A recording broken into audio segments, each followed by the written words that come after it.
আমার বারান্দার শশা বাগানটা আপনাদের না দেখালেই নয়। এই হচ্ছে আমার বারান্দা, আর এই বারান্দায় শশা গাছ উঠেছি, প্ল্যান করে হয়নি, গাছগুলো বাইরে ছিল, তো ওই মাচা টাচা করতে হয়, সেটা তো আর করতে পারি না, তো গ্রিলে তুলেছিলাম। এখন আপনাদের দেখাবো কতগুলো শশা হয়েছে।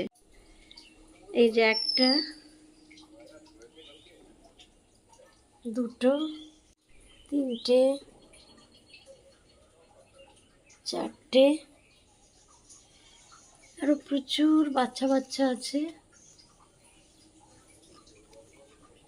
এই যে পাঁচটা, ছটা, এই যে সাতটা, এই যে আটটা, আরো অনেক ছোট ছোট জালি এসছে শশা,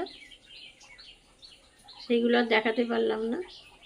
ভীষণই মজা লাগছে, বারান্দা থেকে শশা তুলছি, বারান্দায় শশা গাছ। আপনাদের কেমন লাগলো জানাতে ভুলবেন না।